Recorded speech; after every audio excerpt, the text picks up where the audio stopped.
हमारा तो मुद्दे पे यही था कि इन्होंने अपने वो कानून वापस लिए थे कि हम इस नीति को लागू कर देंगे जो आप मांग रहे हैं। केंद्र सरकार ने जो है किसानों को गुमराह करने के लिए वो हथकंडे अपनाए गए थे। उन्होंने भूखा मर रहा है किसान, आत्महत्या कर रहा है किसान कर्ज में। जो उत्पादन करती हैं मजदूर है और किसान है, और दोनों पीड़ित है, दोनों का शोषण हो रहा है। ऐसे तो नहीं भाई, बीजेपी की सरकार है, डबल इंजन की सरकार है। डबल इंजन की सरकार चल कहाँ रही है, वो उनके अपने के लिए चल रही है, जनता के लिए नहीं चल रही है। और इस जिगर में को छेद करने का उनके तर्कस में कोई तीर नहीं है। नमस्कार, मैं अजय शाक्य और आप देख रहे हैं जनहित टाइम। इस समय हम मौजूद हैं दिल्ली की सड़कों पे और अभी इस समय हम जंतर मंतर पे हैं और वहाँ पर किसान ये जो मेरे पीछे सारे खड़े हुए हैं ये किसान समाज से आते हैं और इनका साफ कहना है कि देश में महंगाई, देश में रोजगार चाहिए, देश में किसानों की आय दुगनी होनी चाहिए। चलिए इनसे ही बात करते हैं, क्योंकि अगर हम केंद्र सरकार की बात करें तो वो तो कहते हैं देश में सब कुछ ठीक चल रहा है, लेकिन ये जब सड़कों पर उतरे हैं तो मुद्दे क्या हैं इनके। आप सड़कों पर उतरे हैं केंद्र सरकार की तरफ से तो सब कुछ ठीक चल रहा है, आपकी तरफ से क्या क्या दिक्कतें आ रही हैं? केंद्र सरकार की तरफ से ही अगर कुछ ठीक चलता तो हम सड़कों पे ना आते। मैं ग्रेटर नोएडा से सतीश यादव, अखिल भारतीय किसान सभा गौतम बुद्ध नगर का जिला सचिव हूँ। हमने 125 दिन और रात की ग्रेटर नोएडा अथॉरिटी से लड़ाई लड़ी। जो 2014 का भूमि अधिग्रहण कानून था वो आज तक इन्होंने लागू नहीं किया। जो 24 अगस्त में जो हमारा 13 महीने यहाँ दिल्ली के सारे बॉर्डर सील करके जो हमने धरना किया, उसमें जो इन्होंने वादा खिलाफी की है आज तक भी, जबकि प्रधानमंत्री ने कहा था कि मैं माफ़ी मांगता हूँ, मैं सारी चीज़ें लागू कर दूंगा, अभी तक कोई भी चीज़ लागू नहीं हुई है। तो केंद्र सरकार ठीक क्या ना किस मुद्दे पे खत्म हो गया था धरना? हमारा तो मुद्दे पे यही था कि इन्होंने अपने वो कानून वापस लिए थे कि हम इस नीति को लागू कर देंगे जो आप मांग रहे हैं, लेकिन वो नीति अभी तक कोई लागू ही नहीं हुई है। उस पे काम भी नहीं हुआ, उस पर कोई भी काम ऐसा नहीं हुआ है और सिर्फ वादा खिलाफी हर बार वादा खिलाफी हमारे साथ होती आ रही है, इसलिए हम सड़कों पे हैं। अच्छा, 2024 भी आ रही है, उसमें क्या करने वाले हैं किसान लोग? 2024 में किसान लोग अपनी दिमाग की ताकत से और ये उंगली की ताकत से इस सरकार को बदलने का प्रयास जुट कर रहे हैं। लेकिन बीजेपी सरकार तो अभी भी दावा ठोक रही है 2024 में भी हम आएंगे और किसान भाई भी हमारे साथ। देखो, अगर ये ठोक रहे हैं, अगर ईवीएम रही तो आ जाएंगे। अच्छा, ये वाला मुद्दा भी अभी ये भी मुद्दा है। अगर ईवीएम रही तो ये आएंगे, अगर ईवीएम नहीं रही तो ये कभी भी नहीं आएंगे, कभी भी। जहाँ पर इनकी सरकार नहीं आती है, अब मान लो जैसे अभी हिमाचल हो गया और राजस्थान में भी कांग्रेस सरकार चल रही थी, वहाँ पे ईवीएम में क्यों घोटाला नहीं बताया जाता? वहाँ पे इनको पता था कि छोटी छोटी सीटें, छोटा चुनाव है। जहाँ बड़ा चुनाव अब होगा, ये 2024 का ये बड़ा चुनाव है, इसी के लिए हम मांग भी कर रहे हैं कि ईवीएम से ना हो के बैलेट पेपर से चुनाव हो जाए। तो देखते हैं इनकी सरकार कैसे आती है। चाचा, क्या लग रहा है देश में विकास नहीं हो रहा है क्या? नहीं, विकास तो हो रहा, पर इनकी जो मुद्दा है विकास को कह तो रहे हैं, पर बात ये खो न रहे। अच्छा, हो नहीं पा। हाँ, झूठ बहुत बोले हैं। अच्छा, रोजगार पे कितना काम हो रहा है? रोजगार पे तो निरोजगार तो नीली से चल रहा है। अच्छा, हाँ, ऐसे ना क्या कहेंगे रोजगार पे? अच्छा, क्या बताओ। रोजगार पे बिल्कुल ही नहीं, कुछ भी नहीं, कुछ भी नहीं हो रहा बिल्कुल। मुद्दा जो ग्रेटर नोएडा के ही हैं, जो काफी जिनकी जमीन चलेगी, उन बच्चों को रोजगार नहीं दे रहे। कंपनियों में किसी चीज में भी 200 किलोमीटर दूर तक के ले रहे हैं, नजदीक के बच्चे लोकल को नहीं ले, लोकल बताकर उनको सर्विस नहीं देते कंपनियों में। जमीन चलेगी, काम बंद हो गए, क्या करेंगे बच्चे? क्या वो बीजेपी फिर कौन सा रोजगार बता रही है? बीजेपी है ना वो। हाँ भी तो बीजेपी है, यहाँ भी केंद्र में भी बीजेपी है। तो वो तो बताते हैं रोजगार मिल रहा है, 75,000 एक बार गिना रहे थे मोदी जी। वो गिनते रहते हैं ना ऑफिसों में, लोकल कह के एक भी नहीं करते काम एक भी नहीं करते, कुछ नहीं करते। अच्छा, महंगाई पे? महंगाई तो बहुत ज़्यादा बढ़ रखी है, आप लोगों को बताइए वो। अच्छा, मुझे कुछ लोग ऐसे भी मिलते हैं, जब उनसे बात करता हूँ कहते हैं कि 2,000 रुपये लीटर भी पेट्रोल हो जाएगा और सिलेंडर 4,000 का भी हो जाएगा, तब भी आएगी, हम लाएंगे बीजेपी सरकार। नहीं, वो तो देखो बीजेपी वालों को, अब जो जिस आदमी को ज़्यादा कुछ लाभ हो रहा हो वो 6,000 रुपया का सिलेंडर खरीदेगा, लेकिन किसान मजदूर क्या करेगा उसमें? किसान मजदूर की तो मौत जाहिर है, उसकी मौत है। देखिए, एक बात बताइए आप, अगर एक 2 रुपए की यहीं ले लीजिए, जंतर मंतर पर वो छोले बेच रहा है, तो अपना रेट वो खुद तो तय कर रहा है या नहीं कर रहा, और आप खरीदेंगे उसकी। लेकिन किसान को हक क्यों नहीं है अपनी फसल का रेट तय करने? किसान को भी अपना हक चाहिए। हक चाहिए अपना। तो वो तो कह रहे हैं आय दुगनी कर दी किसान की। आय कुछ भी नहीं हुआ। उन्होंने भूखा मर रहा है किसान, आत्महत्या कर रहा है किसान कर्ज में। अच्छा। अडानी अंबानी के तो कर्ज माफ हो जाते हैं, किसान का 2 लाख का कर्ज ही माफ नहीं होता। उनके करोड़ों को हजारों करोड़ों तो के अभी कर्ज उत्तर प्रदेश में कर्ज माफ किया है, किसी का भी नहीं किया है अभी तक भी। तो फिर योगी सरकार ने इन्होंने बोला था योगी इलेक्शन सरकार के ने टाइम कहा था कि बिजली फ्री कर देंगे, हाँ, बिजली फ्री, अभी तक कुछ भी ना हुआ है, बिल डबल ले रहे हैं। अच्छा। और किसानों पर मुकदमे दायर कर रहे हैं ये रोज कि ये बिजली चोरी कटिया से चला रहे हो, फलाने से चला रहे हो। इल्जाम ऊपर से और लगाया जा रहा है। इल्जाम FIR हैं, दर्ज है मुकदमा, जेल काट रहे हैं लोग। मैं सर से बात करता हूँ। सर क्या लग रहा है जो किसानों के जो मुद्दे थे वो किसानों के मुद्दे सॉल्व नहीं हो पाए क्या अभी तक? नहीं, अभी नहीं हुआ। 23 मामले थे हमारे, हाँ। जो अथॉरिटी में हमने 3 महीने 4 महीने धरना दिया था, उसमें 23 मुद्दे थे। 23 मुद्दे में से 21 मुद्दे का समाधान हुआ है। और जो मुख्य रूप से 4 मुद्दे थे हमारे, रोजगार वाले और आबादी वाला और 4% वाला, उसके लिए CO साहब ने बोल दिया है कि भाई ये बोर्ड में जाएंगे। बोर्ड में जाने के बाद वहाँ से जो रिस्पॉन्स आएगा, और CO साहब पूरा कह रहे हैं, लेकिन अभी हमें विश्वास नहीं हो रहा किसानों को। क्यों? इससे पहले हमने 4 महीने दिया था, 2 बार लॉलीपॉप वाला सिस्टम आ गया था, और लॉलीपॉप का मतलब ये हो गया कि बाद में उन्होंने मना कर दिया था। अच्छा, एक समय जब 13 महीने का धरना दिया जा रहा था जनता दिल्ली के हर बॉर्डरों पे, उस समय कुछ किसान ऐसे भी आए थे जो केंद्र सरकार के समर्थन में आए हुए थे। वो फिर कौन से किसान थे? नहीं, वो उनका अपना एक वो मंडी वाला सिस्टम था। तीन काले कानून थे, उसके विषय में आए थे। वो बाद में योगी जी, मोदी जी के वहाँ से सलूशन हो गया था। वैसे उनका काफ़ी मशक्क़त करनी पड़ी, 1 से सवा साल उनको लगा था, और वो सॉल्व हो गए थे। गवर्नमेंट को घुटने पे आना पड़ा मोदी जी को, और उनकी समस्या का समाधान हुआ। अच्छा, एक सवाल मैं दोबारा वही सवाल पूछूंगा कि जब 13 महीने का किसान आंदोलन चल रहा था, उस समय कुछ किसान ऐसे भी आए थे जो केंद्र सरकार के समर्थन में आए थे, और जो बॉर्डर पे किसान बैठे हुए थे उनके विरोध में उतरे थे। वो फिर कौन से किसान थे?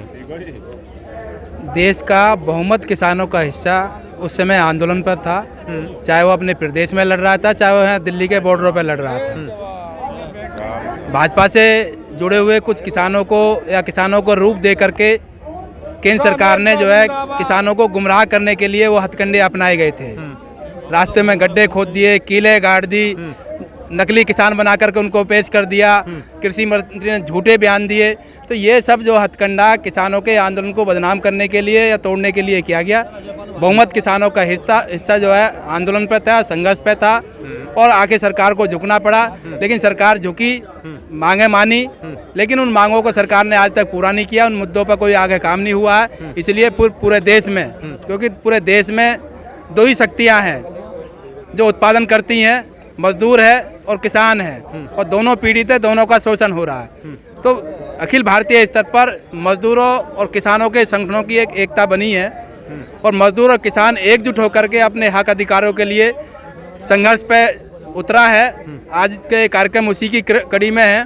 पूरे देश में 3 दिन का जो महापड़ाव हुआ है, जो सभी प्रदेशों की राजधानी में राज्यपालों के कार्यालय पे चल रहा है अभी भी, और यहाँ दिल्ली में, दिल्ली, नोएडा, ग्रेटर नोएडा, गाजियाबाद के लोग एक सवाल फिर भी उठता है कि 2019 जो इलेक्शन हुआ था वो राम मंदिर पर हुआ था पूरा। ये सभी को पता है कि कहीं ना कहीं पूरा इलेक्शन राम मंदिर का हुआ था, और वो बन के तैयार भी हो गया है, अनाउंसमेंट भी हो गई है। 22 जनवरी 2024 को राम मंदिर में प्रवेश हो जाएगा और पूजा पाठ होने लगेगी। इन्हीं के पास और कोई मुद्दा नहीं है। धर्म के नाम पर लोगों को अफीम पिला करके उनसे वोट वसूलते हैं और फिर उन्हीं का शोषण करते हैं। तो लोगों ने भी तो राम मंदिर पर वोट दिए ना। राम मंदिर पर वोट दिया, देश के विकास के लिए भी वोट दिया, रोजगार के लिए भी वोट दिया। इन्होंने, मंदिर तो एक मुद्दा था, लेकिन इन्होंने, सरकार ने जो उस समय वादे किए कि हम महंगाई को कम करेंगे, महंगाई को नियंत्रित करेंगे, लोगों को रोजगार देंगे, तो ना तो ये रोजगार दे पाए। जो रोजगार थे वो भी खत्म हो गए। सार्वजनिक क्षेत्र पूरा इन्होंने बेच खाया है। सरकारी क्षेत्र में भर्तियां है ही नहीं, पूरा ठप हो गई है, बंद हो गई है। सेना और पुलिस में जो भर्ती थी तो उसमें भी जो ठेकेदारी सिस्टम इन्होंने लागू कर दिया। अभी जो ये तो महंगाई कम नहीं हुई, 1100 से सिलेंडर 900 पे आ गया सर। कई रूप है सर, महंगाई कम नहीं हुई, 1100 रुपये का सिलेंडर 900 पे कर दिया है। अरे भाई, 400 रुपये से जो 1100 कर दिया और 1100 से 900 कर दिया, ये तो बेवकूफ़ बनाने का तरीका है। कि एक बार बढ़ाएंगे फिर थोड़ा सा कम कर देंगे। 800 रुपये बढ़ाया, 200 रुपये कम कर दिया, तो ये कम हो गया क्या? कम नहीं हुआ, ये कम नहीं हुआ। अभी योगी सरकार ने उत्तर प्रदेश में उज्ज्वला योजना बहनों को मुफ्त सिलेंडर दिवाली का 400 रुपये का सिलेंडर था, 400 रुपये का, और 1100 कर दिया, तो 1100 में 200 कम कर दिया, 900 तो अब भी रह गया। बहनों को दिवाली तोहफा भी तो दे रहे हैं, मुफ्त सिलेंडर। अजी किसको मिल रहा है? ये तो सिर्फ जो योजना है बेवकूफ़ बनाया जाता है, मीडिया में प्रचार कराया जाता है। यहाँ इतने सारे लोग खड़े, एक भी आदमी अगर ये कह दे कि मुझे सिलेंडर मिला उज्ज्वला योजना के तहत, तो ये सिर्फ जो है ढकोसला है। पूरा जो है प्रचार किया करते हैं, मिल किसी को कुछ नहीं रहा। अच्छा, इलेक्शन टाइम पे योगी सरकार ने बिजली माफ़ी की भी बात बोली थी कि किसानों की बिजली माफ़ी हुआ। बिजली माफ़ी भी नहीं हुआ है, और बिजली जो विधेयक लाए हैं उसमें किसानों को पूरा जो इन्होंने जो है पीस के रख दिया है। किसान आने वाले समय में सिंचाई नहीं कर पाएगा, खेती नहीं कर पाएगा। बिजली इतनी महंगी हो गई है कि जो है खेती करना ही मुनासिब नहीं होगा। चाचा, कहाँ से आए आप? ग्रेटर नोएडा से आए। ग्रेटर नोएडा से। 2024 आ रहे हैं, इलेक्शन आ रहा है 2024 का। 2024 के इलेक्शन की तो बात की बात है भाई। पहले हमारे यहाँ पे जो किसानों की ज़मीन चली गई है, उससे मजदूर भी बेघर हो गया, किसान भी बेघर हो गया है। और उसके चक्कर में हमारे वहाँ पे हमने 4 महीने धरना भी करा, और किसानों को 10% ज़मीन देनी थी रहने के लिए, वो ज़मीन भी नहीं दी है लोगों ने। और वादे खिलाफ भी करके 4 महीने धरना चला हमारा। उसके बाद भी कह रहे हम मजदूरों को और किसानों को सबको रोज़गार देंगे और 10% ज़मीन रहने के लिए देंगे। और जो भूमिकों की जो मजदूर हैं वो भी उस खेती पर निर्भर थे, इसलिए वो कुछ नहीं हुआ है। वैसे तो नहीं, भाई बीजेपी की सरकार है, डबल इंजन की सरकार है। काम हो रहे हैं सारे। यूपी में है का योगी जी हैं, सेंटर में जो है वो हैं मोदी जी हैं। हम यूपी में ही हैं, ग्रेटर नोएडा के रहने वाले हैं। ना ही हमारे बच्चों को रोज़गार मिल रहा है, ना ही हमें 10% रहने के लिए ज़मीन जो देनी थी वो नहीं मिल रही है। अगर दे भी रहे हैं उस ज़मीन 10% को, तो उस पर पैसे वापस हमसे ले रहे हैं, डेवलपमेंट चार्ज अलग से ले रहे हैं। और उसके लिए भी लोगों को कई साल हो गए चक्कर काटते हुए, फिर भी नहीं मिल रहा है। 24 में क्या करेंगे फिर अब? 24 में तो यही होगा, वे बीजेपी सरकार को हटाया जाए और लाया जाएगा। हमारे यहाँ तो यूपी में जो अखिलेश की सरकार है, फिर अखिलेश की सरकार आएगी। वाले हैं। भैया, आपको क्या लग रहा है, जितनी सारी कहाँ से हैं? पहले नोएडा से हूँ। नोएडा से हैं, तो क्या डबल इंजन सरकार चल नहीं पा रही है क्या? नहीं, डबल इंजन की सरकार चल कहाँ रही है? वो उनके अपने के लिए चल रही है, जनता के लिए नहीं चल रही है। तो जनता के लिए काम कर रहे हैं, कह रहे हैं हमेशा तत्पर जनता है। अभी योगी सरकार ने अनाउंसमेंट करी है कि हर जिले से डीएम 10 हिस्ट्री सीटर निकालेगा, सारे एकदम भ्रष्टाचार खत्म कर देंगे। और योगी जी पहले अपना हिस्ट्री सीटर तो खत्म कर लें, जो उनके ऊपर हिस्ट्री सीटर का चार्ज है। बिल्कुल है, अब मुख्यमंत्री बन गए हैं तो छुतर के नीचे दब गया है। पहला हिस्ट्री सीटर, सबसे नंबर 1 हिस्ट्री सीटर तो खुद योगी जी हैं। अरे सीएम है, सीएम है उत्तर प्रदेश। बिल्कुल, पहले उनका नंबर आना चाहिए। जो दे रहे हैं, बिल्कुल दे रहा हूँ। अच्छा, बिल्कुल बयान दे रहा हूँ। हाँ, जिगर है। अच्छा। और इस जिगर में को छेद करने का उनके तर्कस में कोई तीर नहीं है। इतना क्यों नाराज है सरकार तो से? इतना क्यों नाराज हैं? जब नाराजगी वाला काम ही हो रहा है तो हम करें क्या? लाचार हो गए हैं, विवश हो गए हैं। शौचालय मकान योजना, शौचालय योजना, उज्ज्वला योजना, कितनी तो योजना केवल प्रचार है। और जो कुछ थोड़ी बहुत दी जा रही है वो आरएसएस के बड़े पदाधिकारियों के गुर्गों को दी जा रही है, आम जनता को नहीं दी जा रही है। आम जनता के लिए कुछ नहीं कर रही। बिल्कुल नहीं, आरएसएस के बड़े पदाधिकारी हैं, उनके चेले चपाटों को दी जा रही है, वो भी फ्री में नहीं दी जा रही है। वो अंदर ले रहे हैं पदाधिकारी और उनको दिलवा रहे हैं। चल रही है क्या? बिल्कुल। तो 24 में क्या करेंगे अब? 24 में हम पलट रहे हैं, इंडिया की सरकार बनेगी। इंडिया की सरकार बिल्कुल बनेगी। कह रहे हैं इंडिया तो खुद ही नहीं चल पा रहा है, केजरीवाल जी अलग जा रहे हैं, अखिलेश जी अलग कोई जा रहे हैं। अलग नहीं जा रहा है। राज्यों के हिसाब से चुनाव लड़ रहे हैं। जब केंद्र की लड़ाई लड़ेंगे तो बिल्कुल इंडिया गठबंधन बन के लड़ेंगे। एमपी में तो सब एक दूसरे के खिलाफ ही खड़े हुए थे। वो राज्यों में, अच्छा, केंद्र में जब लड़ेंगे सब एक दूसरे के साथ मिलकर कंधे से कंधे मिलाकर लड़ेंगे। 24 तक टिक पाएगी एनडीए? बिल्कुल टिकी हुई है। इंडिया है कहाँ, गई कहाँ है? अच्छा, राज्यों में अपने अभी अखिलेश यादव ने राहुल पे बयान दिए थे, तब थोड़ा मोटाव हो गया था। वो केवल राज्यों की बात है, केंद्र की बात नहीं है। अच्छा, केंद्र में एक हो जाएंगे? बिल्कुल, केंद्र की लड़ाई तो सारा लड़ाई है। राज्यों में बीजेपी है कहाँ? एनडीए 4-5 स्टेट में है। अच्छा, बाकी तो एनडीए की सरकारें हैं चारों तरफ। झारखंड से लेकर के और आप देखिए केरल, कर्नाटक, कहाँ। अच्छा, तो 24 में इंडिया की सरकारें हैं ना, इंडिया की सरकारें हैं राज्य में, तो पलटा इनकी करेंगे? सरकार कहाँ कहाँ है? 4-5 जगह है, पलटा होगा 24 बिल्कुल पलटा होगा, पक्का है? बिल्कुल पलटा होगा। चलिए बहुत बहुत धन्यवाद। तो हम यहाँ पे मौजूद दिल्ली के सड़कों पे मौजूद थे, जहाँ पर यहाँ पे कुछ किसान समुदाय आया हुआ है जिनसे हम बात कर रहे थे। उन्होंने बहुत सारी समस्या बताई, अधिकतर उत्तर प्रदेश से है, जो वहाँ पे डबल इंजन सरकार है, तो उनके बारे में भी बहुत कुछ हमसे बात करी। मैं अजीत शाह, आप देख रहे हैं जनहित टाइम्स। धन्यवाद।